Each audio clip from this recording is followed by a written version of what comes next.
More Americans are fleeing to Canada. You're a Canadian, I believe.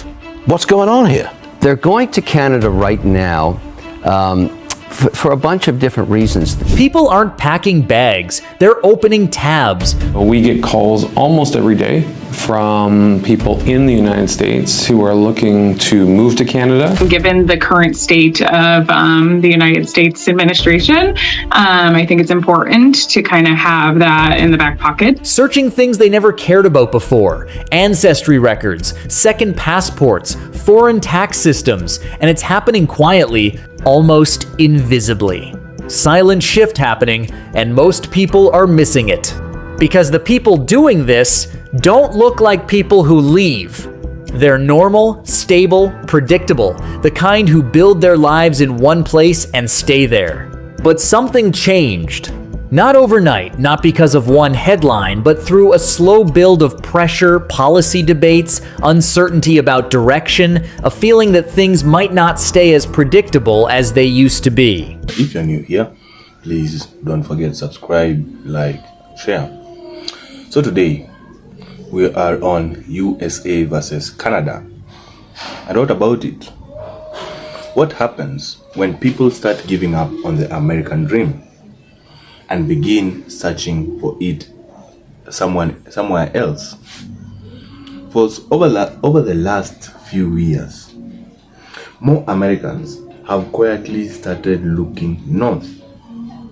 Not for vacation, not for business, but for a better life. And a country catching everyone's attention is none other than Canada. For decades, Americans were told the United States was the greatest place to be on earth, the land of opportunity, the place where hard work guarantees success. But now see, millions of people are struggling just to survive. Healthcare costs are crushing families. Rent keeps exploding. Workers are burnt out. You can just imagine how the people in the US feel. Parents barely get time off after having children. That's maternity leave. And many Americans are starting to ask one very uncomfortable question. And what is the question? First, is life actually better somewhere else? And for a growing number of people, the answer seems to be none other than yes. Because while the US is dealing with political chaos, rising of costs of living, and non-stop division, many Americans looking at Canada and see something they feel they're losing. That is stability. So folks, today we're breaking down why more Americans are thinking about moving to Canada, what they think Canada is doing better, and why this conversation is making some people very, very angry online. So without wasting much time, folks, let's get into it. Well, here we are. It's Friday, and we are just literally minutes away from the border to Canada as we flee the U.S. Who would have thought at age 60 that this would be our day and our plan and our actions? And I know fleeing sounds dramatic and like something from a movie, but it's really true. We just feel so scrutinized and so silenced and so being portrayed as enemies within and being portrayed as domestic terrorists because we're standing up for what we believe in this country and what we believe is being violated and is going into an authoritarian regime, and is in it actually, and has been since he hit the ground running in January, the day he was inaugurated. It's just it's really frightening, and it's really unsettling, and there's just no peace in that the folks that follow him and voted for him are just being barraged with this indoctrination by this cult of personality to believe through just repeated messaging that Democrats are the enemy within, his words, that all Democrats across the board are domestic terrorists, again, his words, that this straw man that they're building with Antifa to give them something to be outraged about, that they feel they need to take up some sort of vigilantism to seek out and seek retribution on their own. It's just whipping up this frenzy of hatred, just like 80 years ago in Germany in the 40s, when the authoritarian regime there and their leader were messaging out the same things about how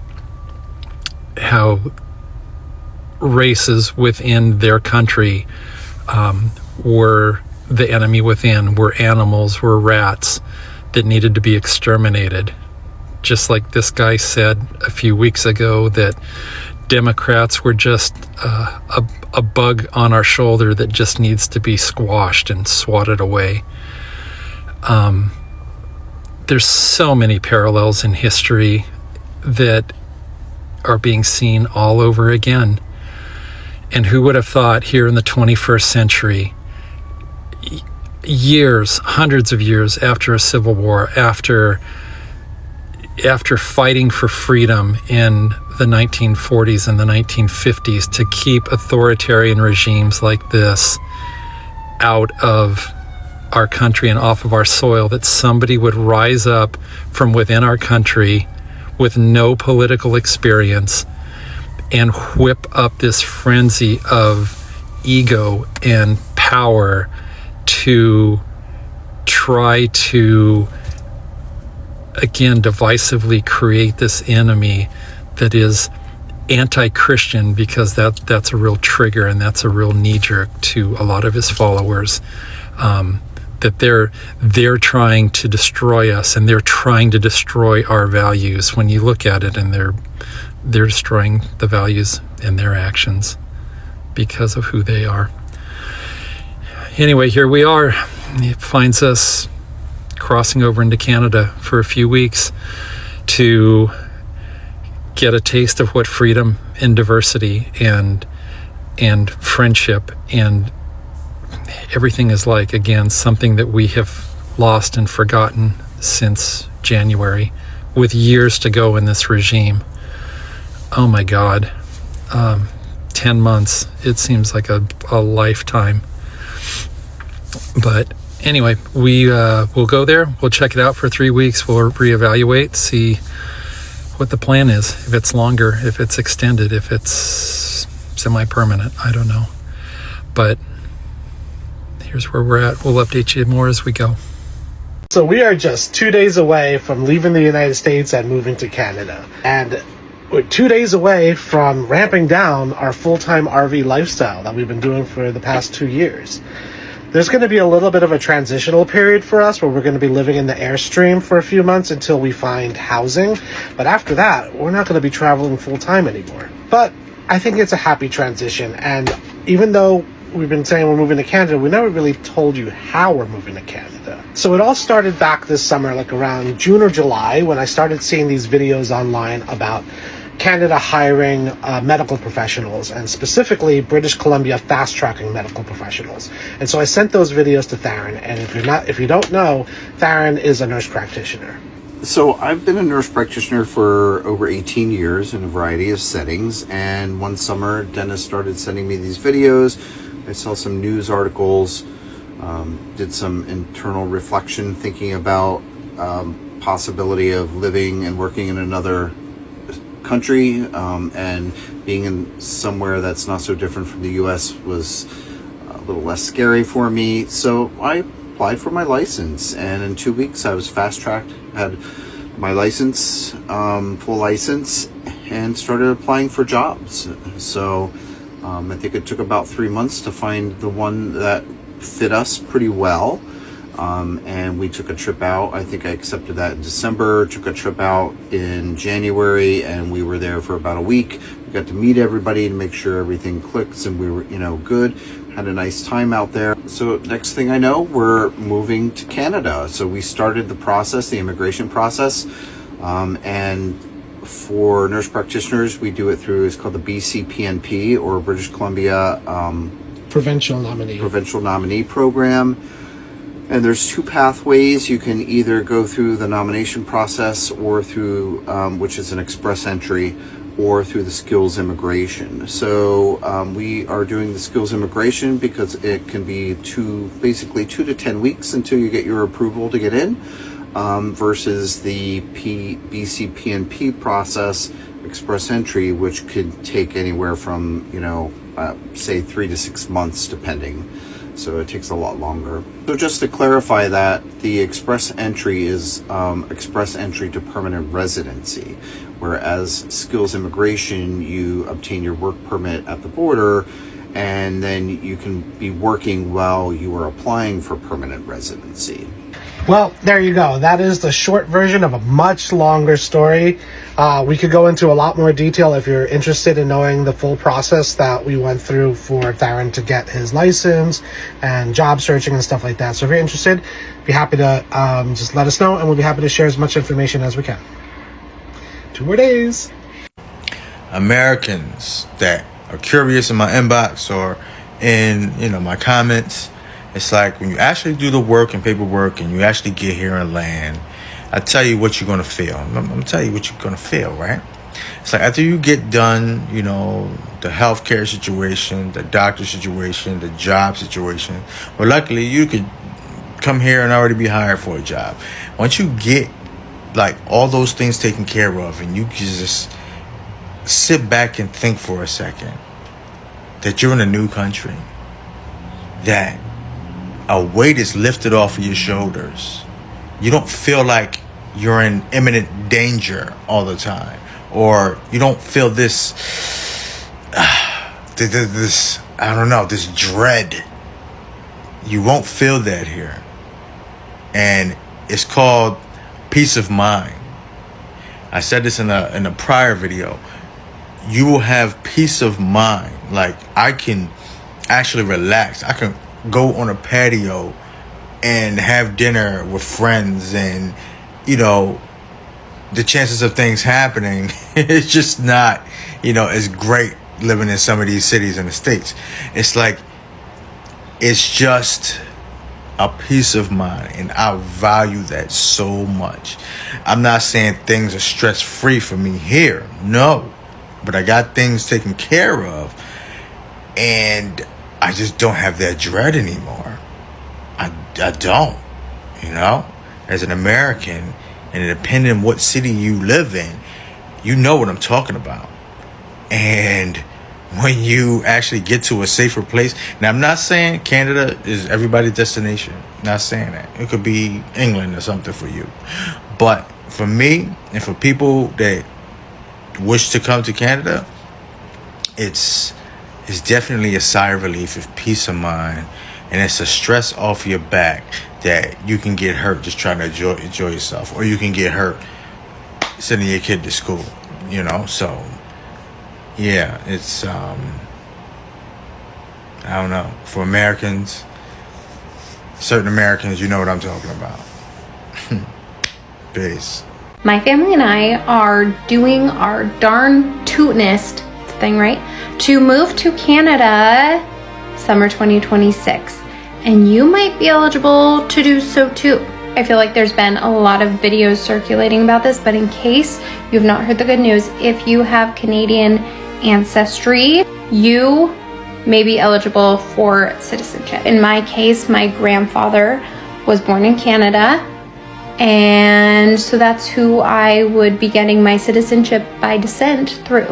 My application and my 2 children's applications are in. and they are being processed by the Canadian government. And I am just anxiously awaiting and checking every single day to see if I get granted my citizenship. Step 2, as soon as those come in, I will be getting passports for myself and my 2 kids, and then my husband will apply for permanent residency and I will be sponsoring him. And if all this goes well, we will be out of here May or June of 2026. So I really do not post videos, but I think I'm going to start in case it's fun to document all the things that we're doing to leave the US. Follow along if that's your cup of tea. Hello, I'm a US citizen and I have moved to Canada. This is the 4th part in a multi-part series about how I ended up moving to Canada. The update since we saw you last was we rented an RV, packed it up with all of our belongings. It was a rented RV from Cruise America. Shout out to Cruise America. And we traveled from Oakland, California to Nanaimo, British Columbia. I then returned the RV the next day to Everett, Washington. In that RV was our 2 twin sons who were headed to universities in British Columbia and Toronto, and our 3 pugs. It was quite the time. It took about a week. The Border Patrol officials on the Canadian side of the border were so professional and nice. They helped us understand our options for crossing the border, given that our permanent residency paperwork had been approved but had not arrived yet, and they were just wonderful. This was at the Black Ball Ferry crossing between Port Angeles, Washington and Victoria, British Columbia. It has been stressful. It's been 6 months of traveling from Airbnb to Airbnb while we sold our house, while we tried to look for housing. We lost a house that we made a bid for in Nanaimo and had to regroup and bid on another one. Nanaimo is every bit as beautiful as we remembered it. It's so wonderful to be here. I cannot wait to see what happens next. Hey, what's up, y'all? Now, I've been getting a lot of questions about what it's like living in Canada after moving from, United States, particularly Philadelphia. And here's my perspective. First, it's like a clean slate because you're moving to a new country. Things are different. The credit system is different from back home in the States. So when you come here, it's completely, clean slate credit. You have no credit, and some banks will give you the opportunity to establish them. So it is, it's an opportunity to do things the right way the first time. So that's one thing. And also it feels a lot calmer and less crime than like an inner city like Philadelphia or wherever.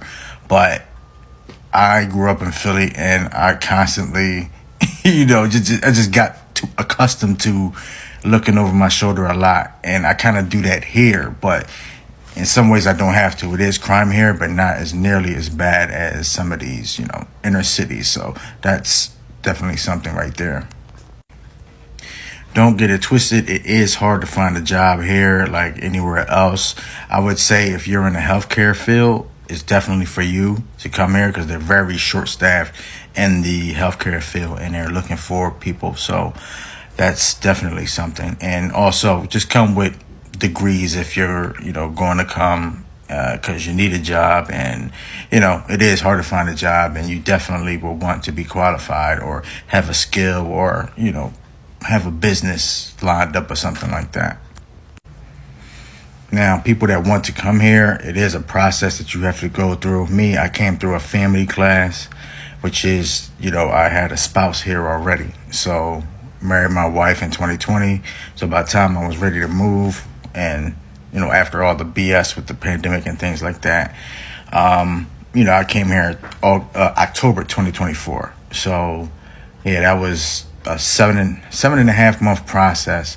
But it was just longer than that, just trying to get the paperwork done and things like that. So that's one way you could go, or you could just go through a work visa and try to get permanent residency from there. So like I said, healthcare workers, you're definitely needed here. But Yes, absolutely. And when my family and I made that decision to leave the USA and come here to Canada, I had these mixed feelings of like guilt, like why would you know, your ancestors fought for this country, and you know, so many of your people are buried here and their blood, sweat and tears, you know, went into this country.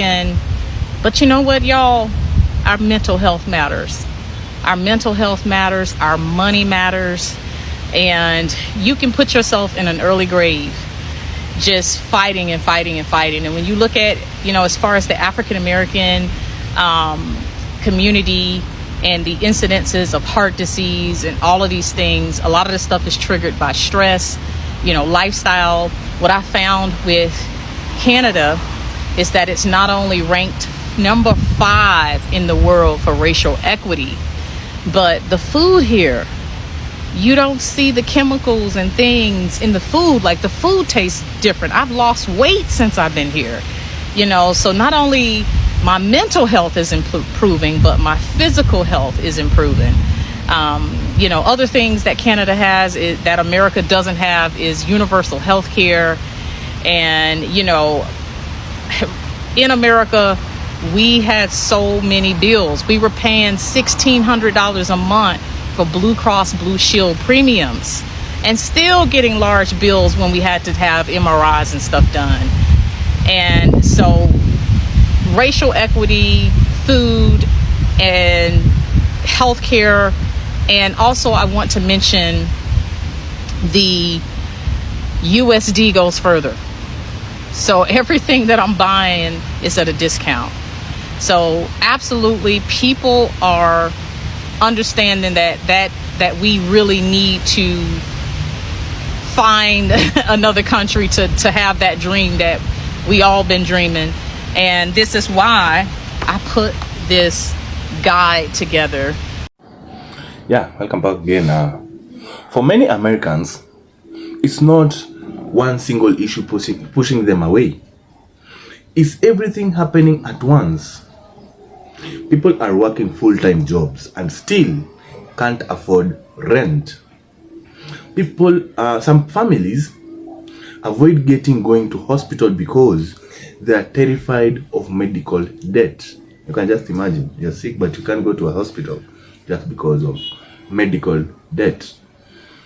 Others are drowning in student loans while grocery and gas prices keep rising.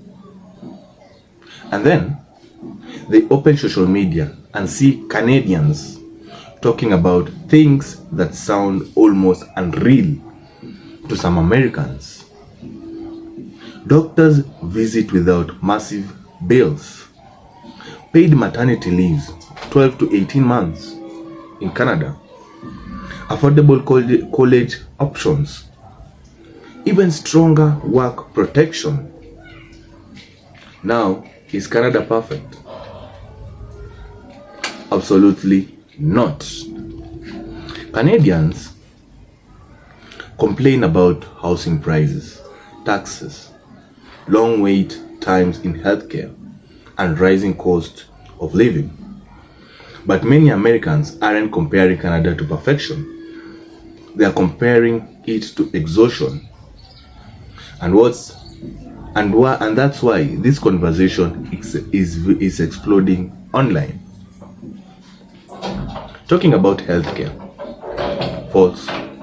One of the biggest reasons Americans talk about moving to Canada is healthcare.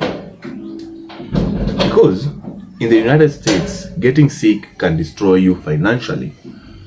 Think about that for a second. It's the richest country in the world. People fear ambulances because of the bill. Meanwhile, Canadians grow up to healthcare as a basic service. To many Americans, that feels impossible. And when Americans discover that Canadians don't usually have to worry about going bankrupt from surgery or even emergency treatment, the reaction online are very intense. False. Some Americans say that's socialism. Others say, no, that's dignity. And that debate alone has become one of the biggest culture wars of the internet. First, talking about work-life balance. Another reason Americans look at Canada differently is quality of life. In the US, hustle culture has become normal. Working longer, sleepless, take fewer vacations, keep grinding. But many Americans are starting to feel burned out by a system that never slows down. Then, they hear Canadians talking about parental leave, vacation time, and workers' protection. And suddenly, people start questioning everything they were taught, especially younger Americans. A lot of Gen Zs and millennials are no longer obsessed with becoming rich at any cost. They just want peace. They want time with families. They just want affordable healthcare, a life outside work. And whether people agree or disagree, many see Canada as offering more balance. It's not yet over, folks. Then comes the political divide. Now this is where things get really heated. Because the moment someone says, maybe Canada is doing some things better, people online loses their mind. Some Americans take it personally. To them, criticizing the US feels unpatriotic. Others argue that loving your country should include wanting it to improve. And honestly, that's why these US versus Canada debates go viral every single time. Because deep down, it's not really about Canada. It's about disappointment. A lot of America feels the system no longer works for ordinary people. And when they look north and see a country that appears calmer, that appears safer, and more stable, it forces a difficult conversation. So the question is Canada really better than the US? Now, let's be fair here, folks. Moving to Canada is not some magical situation. Canada has major problems too. Housing costs in cities like Toronto and Vancouver are extremely high. Taxes are very high. Healthcare wait times can frustrate people. And immigration isn't easy, as we all know. But here's the very important part for us. This trend shows something bigger happening. More Americans are questioning whether the version of success they were promised is still realistic. And once people start questioning the system, that conversation spreads very fast, especially online. So, folks, are Americans moving to Canada in massive numbers? Not exactly, but the fact that so many people are even thinking about it says a lot. Because when citizens of one of the most powerful countries on earth start looking elsewhere for stability, healthcare, and peace of mind, that's not just a travel story. That is a warning sign. But what do you think? What do you think? What do you think? Is Canada actually offering a better quality life, or are people just romancing? Are people just romanticizing it because they are just frustrated with America right now? So, folks, Drop your thoughts in the comment section below. And if you enjoy this breakdown, folks, please don't forget to subscribe to the channel for more real-world commentary and stories that the mainstream media avoids. See you in the next one, folks, and please don't forget to subscribe, like, and share this video. We'll meet again in the next episode.